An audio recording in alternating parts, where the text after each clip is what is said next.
Okay so hi guys. आज हम NTSC का चैप्टर करने वाले हैं, दैट इज़ केमिकल रिएक्शंस।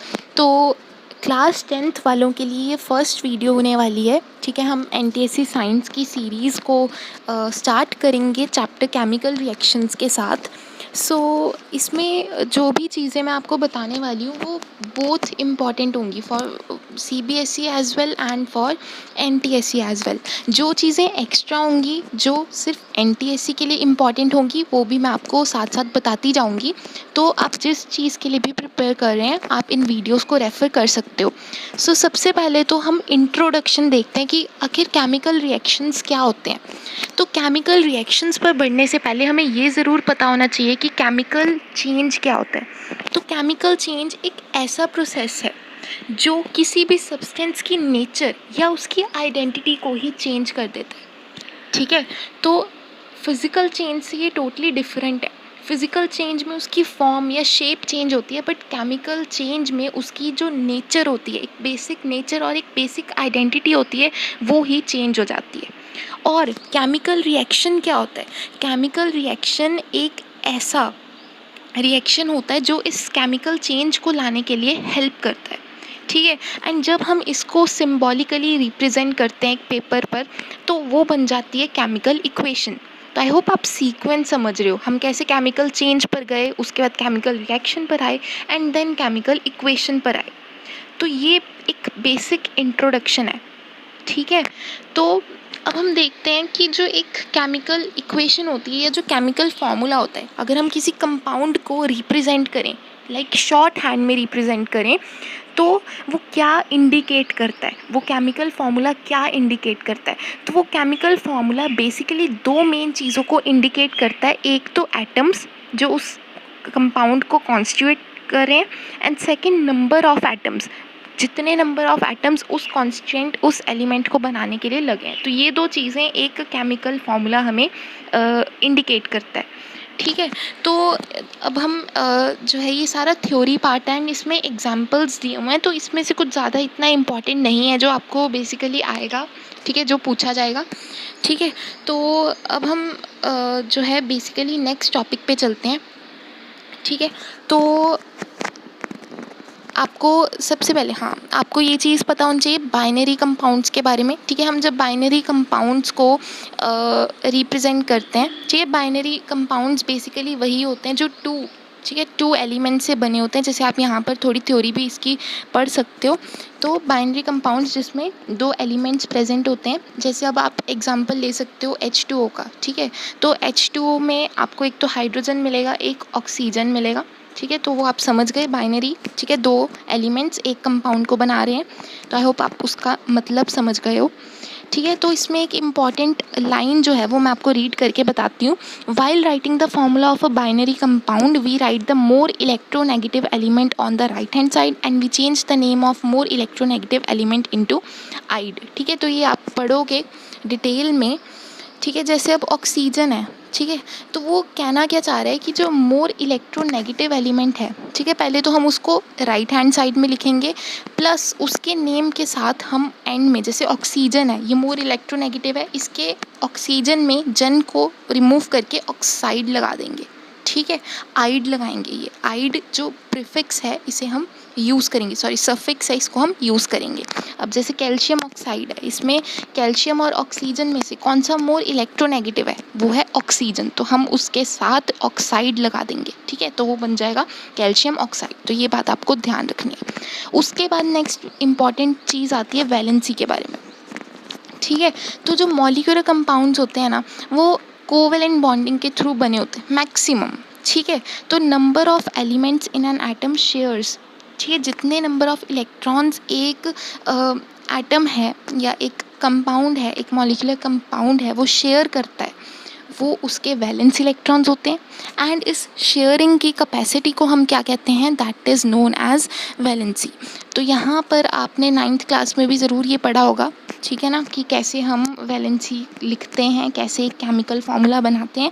यहाँ पर जस्ट एक ब्रीफली आप देख सकते हो। अगर हमें NH3 बनाना है तो हम उसमें नाइट्रोजन और हाइड्रोजन दोनों की वैलेंसी लिखेंगे। नाइट्रोजन की 3 होती है, हाइड्रोजन की 1 होती है, तो इसका फार्मूला क्रॉस मल्टीप्लाई करके NH3 आ जाएगा। अगर आपको कोई कन्फ्यूजन है तो मैंने इस पर डिटेल्ड वीडियो भी बनाई है, chemical formula, how to write chemical formula, तो आप वो सर्च कर सकते हो मेरी वीडियो, एंड आपको उसमें कोई डाउट नहीं रहेगा, आप ध्यान से देखना।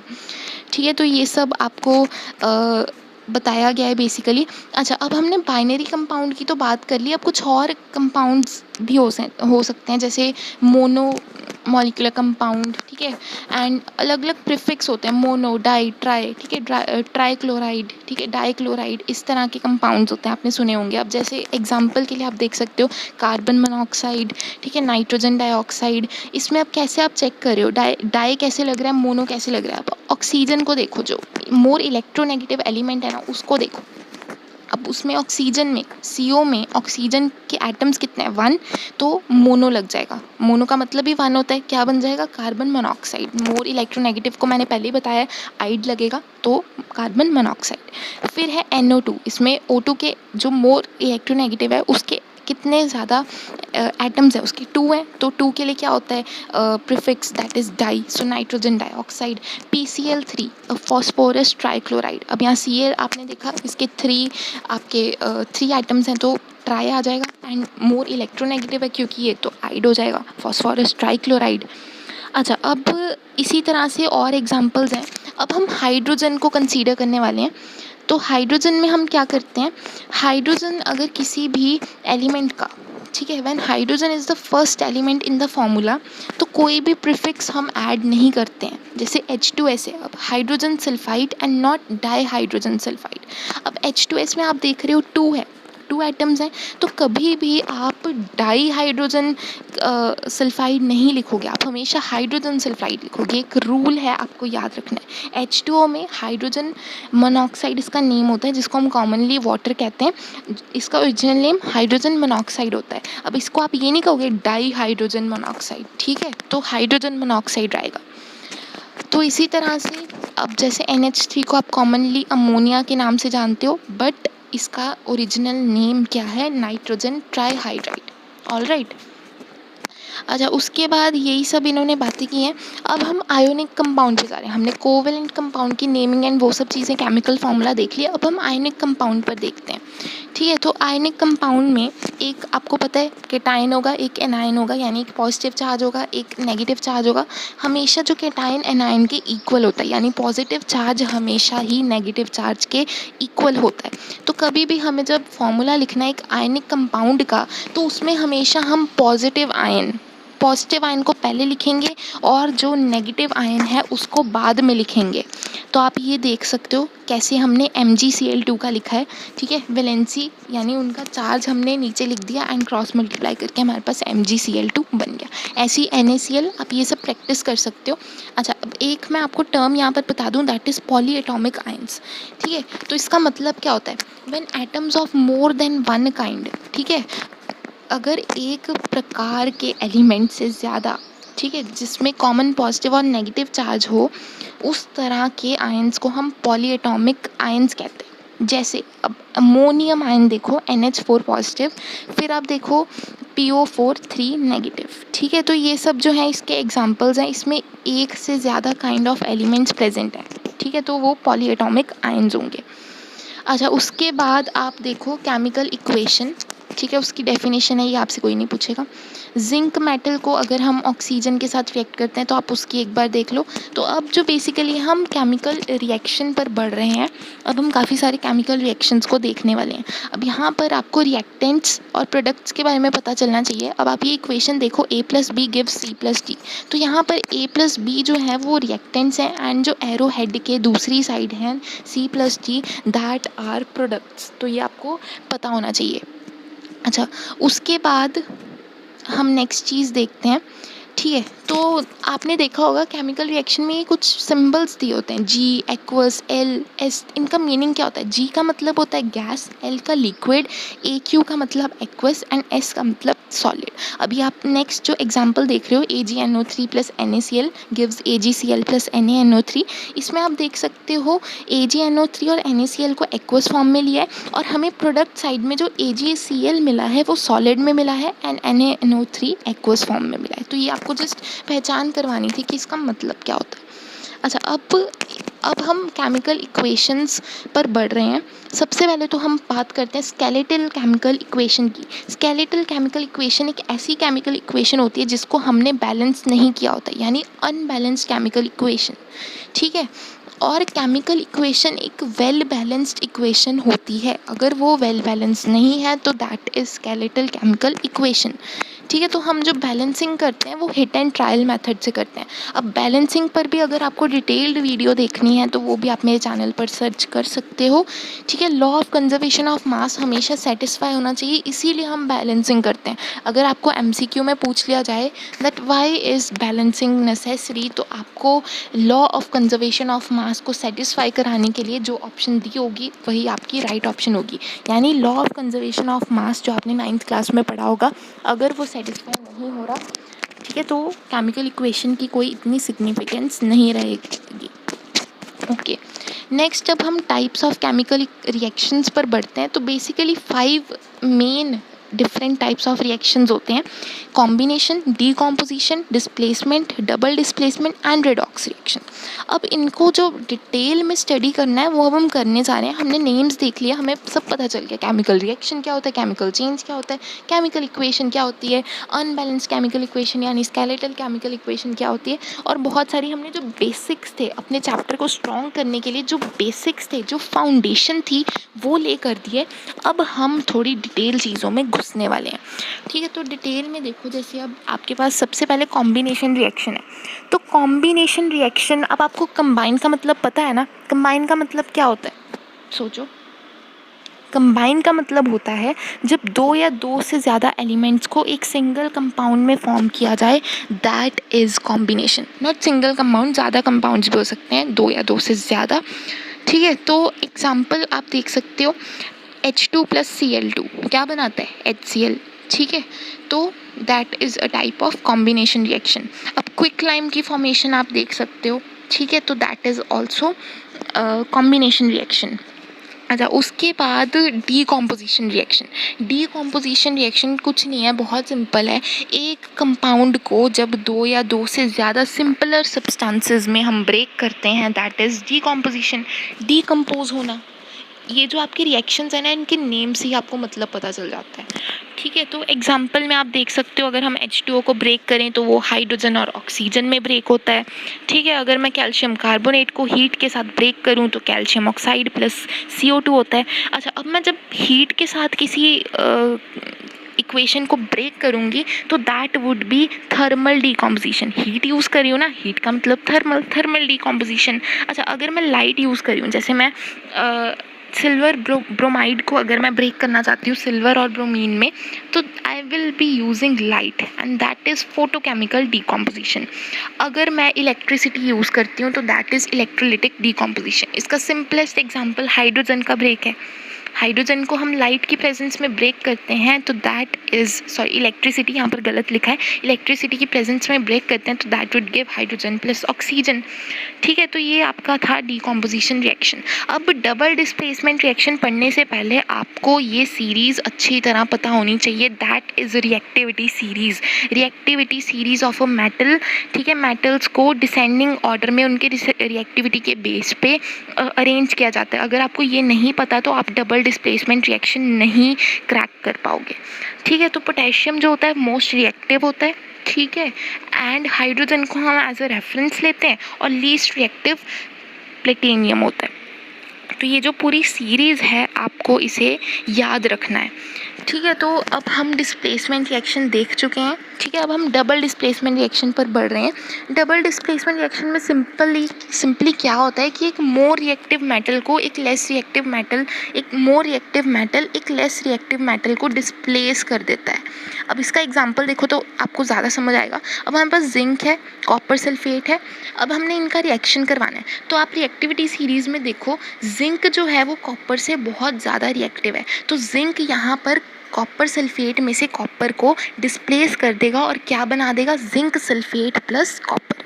ठीक है, अब नेक्स्ट एग्जांपल देखो, कॉपर प्लस AgNO3। अब सिल्वर जो है कॉपर से कम रिएक्टिव है, तो कॉपर मोर रिएक्टिव हुआ, वो क्या करेगा, कॉपर की जगह ले देगा, सिल्वर की जगह ले लेगा एंड सिल्वर को साइड पे डिस्प्लेस कर देगा। तो वो क्या हो जाएगा, कॉपर करके, ठीक है, एंड वो रिएक्शन आपका बन जाएगा। तो ये आपका था double decomposition, double displacement reaction. I hope आपको समझ आया होगा। अब आप इसकी जनरल इक्वेशन देखो, that is AB + CD gives AC + BD। तो यहाँ क्या हो रहा है, AB + CD, ठीक है, तो A जो है C के साथ चला जाएगा और B जो है वो D के साथ चला जाएगा। तो हमने डबल डिस्प्लेसमेंट देख लिया, वेरी गुड। अब हम क्या करने वाले हैं, अब हम ऑक्सीडेशन और रिडक्शन रिएक्शन देखने वाले हैं। ये जो बहुत इंपॉर्टेंट कॉन्सेप्ट है फॉर NTSC, ठीक है। ऑक्सीडेशन रिएक्शन एक ऐसा रिएक्शन होता है जिसमें केमिकल स्पीशीज़ इलेक्ट्रॉन्स को लूज़ करती हैं, और रिडक्शन रिएक्शन एक ऐसा रिएक्शन होता है जिसमें केमिकल स्पीशीज़ गेन करती हैं इलेक्ट्रॉन। तो लूज और gaining, losing and gaining of electrons यहाँ चलता रहता है। ऑक्सीडेशन में इलेक्ट्रॉन्स लूज होते हैं, रिडक्शन में क्या होते हैं, गेन। ऑक्सीडेशन में लूज, रिडक्शन में क्या होते हैं, गेन। क्या गेन होते हैं, इलेक्ट्रॉन्स गेन होते हैं। ऑलराइट, अच्छा, अब ऑक्सीडाइजिंग एजेंट और रिड्यूसिंग एजेंट के बारे में देख लेते हैं।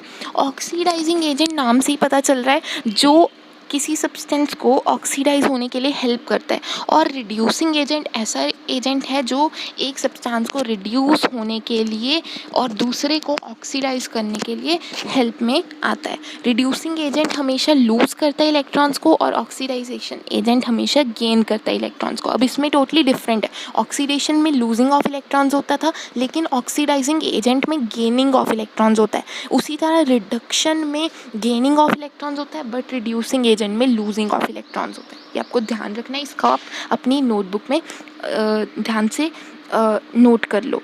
अब आपको रिडॉक्स रिएक्शंस के बारे में बता देती हूँ। रिडॉक्स रिएक्शंस ऐसे रिएक्शंस होते हैं जिनमें ऑक्सीडेशन और रिडक्शन दोनों साइमल्टेनियसली टेक प्लेस करते हैं, जहाँ ऑक्सीडेशन भी होता है, जहाँ रिडक्शन भी। अब आप देखोगे ना यार, आपके सामने जो भी रिएक्शंस आएंगे ना, मोस्टली उनमें ऑक्सीडेशन रिडक्शन दोनों चीज़ें होंगी, रिडॉक्स होंगे। ऑलमोस्ट सारे रिएक्शंस में रिडॉक्स आपको ज़रूर दिखेगा। अच्छा, अब हमने ये इंपॉर्टेंट चीज़ पढ़ ली। अब हमें जो चीज़ पढ़नी है, that is exothermic and endothermic reaction. Exothermic reaction, simply exo means बाहर निकलना, ठीक है, हीट इज़ रिलीज्ड, वो है एक्सोथर्मिक। एंडोथर्मिक यानी एब्जॉर्ब करना, हीट एब्जॉर्ब जब होती है एंडोथर्मिक है, और जब हीट रिलीज होती है दैट इज़ एक्सोथर्मिक। ये टॉपिक CBSE के लिए बहुत इंपॉर्टेंट है, तो make a note of that.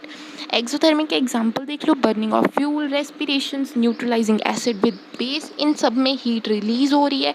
अब एंडोथर्मिक में जैसे है डीकॉम्पोजिशन ऑफ CaCO3। अब जब मैंने आपको रिएक्शन पहले दिखाया था उसमें हीट यूज़ की थी, अब वो हीट एब्जॉर्ब हो रही है ताकि कैल्शियम और CO2 का ब्रेक हो पाए, है ना। अब ग्लूकोज को अगर आप वाटर में डिज़ोल्व करोगे तो वो हीट को एब्जॉर्ब करेगा, and that would also be absorption reaction, यानी एंडोथर्मिक रिएक्शन। ठीक है, तो आई होप आपको ये क्लियर है। अच्छा, उसके बाद हमारे लास्ट 2 कॉन्सेप्ट्स जो रहते हैं, that is corrosion and rancidity.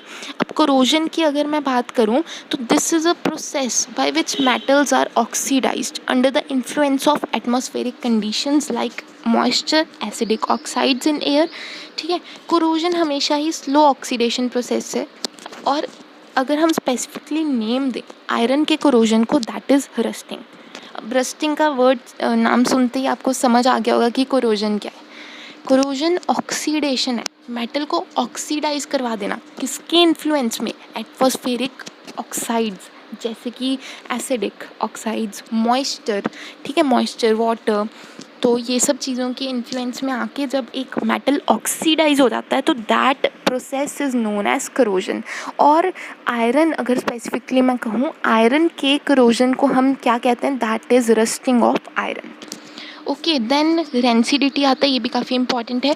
Rancidity एक ऐसी कंडीशन प्रोड्यूस होती है, ठीक है, that is oxidation of fats and oils in food, ठीक है। एंड जब ये जो रेंसिडिटी हो जाती है, यानी फूड आइटम्स का ऑक्सीडेशन हो जाता है, तो फूड में से काफ़ी अनप्लेजेंट स्मेल एंड टेस्ट आनी शुरू हो जाती है। अब जैसे आप ब्रेड को खुले में रखोगे तो उसकी ऑक्सीडाइजेशन हो जाएगी, ठीक है, उसमें जो फैट्स एंड ऑयल्स होंगे उनकी ऑक्सीडाइजेशन हो जाएगी। एंड जब आप उसको दोबारा देखोगे तो बहुत अनप्लेजेंट स्मेल एंड बहुत ही अनप्लेजेंट टेस्ट होगा उसका, तो दैट इज़ रेंसिड। अब वो रेंसिड बन चुका है, यानी अब वो यूज़ नहीं किया जा सकता।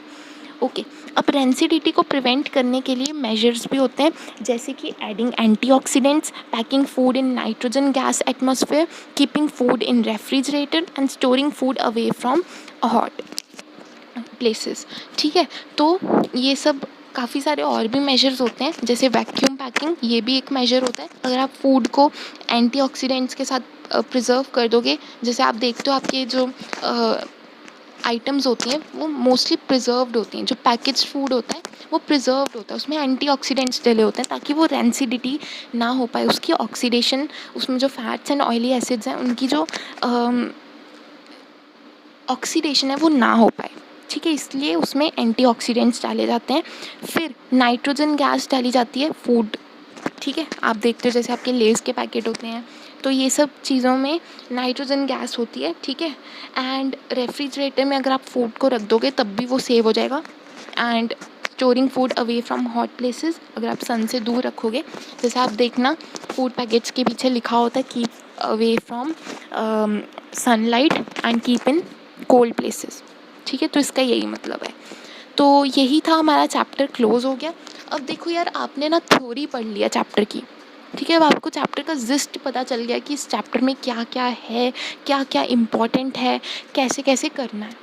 अब आपके दिमाग में सारी नॉलेज है इस चैप्टर पर। अब आपका काम क्या होना चाहिए, इस पर मैक्सिमम क्वेश्चन सॉल्व करना। अब मैं इस पर आपको एक असाइनमेंट दूंगी, ठीक है, जो प्रॉबेबली नेक्स्ट वीक तक आपको मिल जाएगी स्पेसिफिकली इस चैप्टर के लिए, ठीक है। जो चैप्टर हम कंप्लीट करेंगे उसी की असाइनमेंट आपको मिलेगी। मैं मिक्स क्वेश्चंस नहीं दूंगी, इसी में से आपको क्वेश्चंस दूंगी जो बेसिकली प्रीवियस एनटीएससी क्वेश्चंस होंगे या फिर प्रॉबेबल या मोस्ट इंपॉर्टेंट क्वेश्चंस होंगे, वो आपको एक असाइनमेंट में दूंगी एंड उस असाइनमेंट को आपको सॉल्व करना है। एंड अगर उस असाइनमेंट में आपको कोई भी प्रॉब्लम आती है तो आप कमेंट सेक्शन में जिस चैप्टर की असाइनमेंट है, ठीक है, तो उसके लिए जब मैं असाइनमेंट दिया करूँगी ना, मैं एक छोटी सी वीडियो बनाकर आपको बताया करूँगी, ठीक है। तो आप उसी वीडियो की डिस्क्रिप्शन में, सॉरी कमेंट्स में, आप जो भी आपके डाउट्स होंगे वो आप मुझसे पूछ सकते हो। तो मेरा यही मोटिव है कि आप इस वीडियो को बहुत ज़्यादा शेयर करो ताकि बहुत सारे बच्चों की हेल्प हो पाए जो इस टाइम, इस कोविड के टाइम पर घर पर बैठकर एनटीएससी की तैयारी करना चाहते हैं या मे बी सीबीएसई की भी तैयारी करना चाहते हैं, तो उनके लिए काफ़ी हेल्पफुल होगा। तो आप इस वीडियो को शेयर करो, लाइक करो एंड जो भी आपको सजेशंस देनी है, आप चाहते हो कि मैं कुछ इम्प्रूव करूँ, कोई टीचिंग का वे इम्प्रूव करूँ या और कुछ इसमें एडिशंस करूँ, तो वो सब आप कमेंट सेक्शन में ज़रूर लिख दिया करो। मैं आपके सारे कमेंट्स को रीड करती हूँ एंड हमेशा आपकी सजेशंस को आगे आने वाली वीडियोज़ में इम्प्लीमेंट करती हूँ। तो या that was all for this video, that was all from my side. अब आपकी टर्न है, अब जो आपको असाइनमेंट मिलेगी उसको अच्छे से आपको अटेम्प्ट करना है, ठीक है, चीटिंग नहीं करनी है, बिल्कुल अपनी आपकी जितनी भी प्रिपरेशन होगी उसके बेस पर आपको अटेम्प्ट करना है। So all the best for that and please do subscribe to my channel. I would see you all in the next video. Till then, goodbye.